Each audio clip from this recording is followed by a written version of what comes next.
You know what I hate is when people say sell the sizzle, not the steak. Now, if you happen to be in the marketing world, then that makes some sense to you. Even if you're in the sales world, you might know what that means. But that is such an inside baseball term. Let's really talk about what selling the sizzle means. What it means is you don't talk about yourself, your product, your service. That's flat out number one. Nobody wants to hear you regurgitate what is on the outside of the package. They can read that for themselves. What they're really looking for is how well you understand how much your product or service can make their circumstance better. That's the thing that they're really looking for. So a lot of people honor Steve Jobs as saying he sold the sizzle, not the steak. What Steve was so good at was saying, look, I've created this new thing that will allow you to do something that you always wished you could do but haven't been able to do. And I'm going to reference the iPod and the first ad campaign they did where it said, put 1,000 songs in your pocket. Now that's selling the sizzle, right? He isn't talking about how many gigabytes it is. He doesn't talk about how fast it is. He doesn't talk how much it costs. He doesn't talk about any of that crap because nobody cares about that crap. What they were excited about back then was the fact that when you were playing music, you were pretty much locked down to a Walkman, and a Walkman was a cassette tape or a Discman back then, which was basically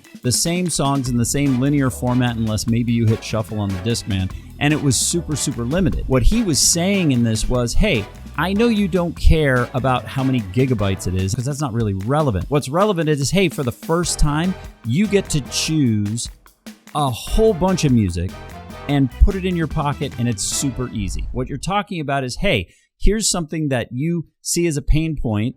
God, I really like having music walk around, but it sucks that I can only take the same discs that play the same order or the same way with the same songs. Like, where's my variety?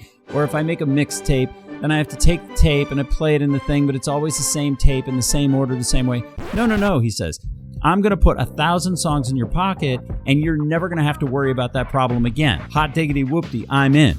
That's selling the sizzle, not the steak. The whole game to this is figuring out what language you can use to express to your target audience how your product or service changes their situation for the better, just like what Steve Jobs did. So if you're looking for a way to make your marketing more effective, stop talking about yourself and take me and us and we speak out of the equation, and instead simply talk about how they will benefit. Okay, serious insight here. Someone out there right now is thinking, Bill, you said don't talk about our capability. We're 12 gigabits, they're 15 gigabits, whatever. Like, you said that that's bad, but you just praised Steve Jobs for saying you can put 1,000 songs in your pocket.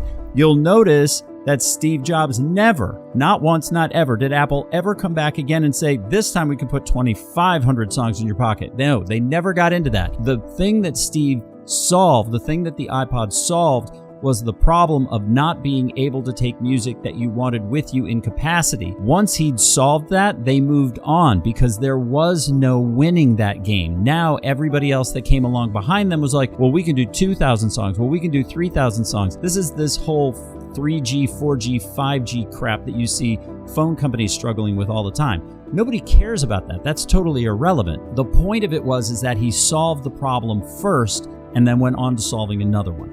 And that's how you're going to win. Now, if he wanted to stay consistent with it like Volvo stayed consistent with safe, that's a different kind of message. What Volvo is saying is, we want to be known as the safest brand, and therefore we're going to reinforce the message of safe over and over and over and over. But you'll notice that it doesn't ever become we're safer than the other guy. It's we represent the idea of being safe. This is just a critical distinction. I don't want anybody walking away from this video with the wrong idea.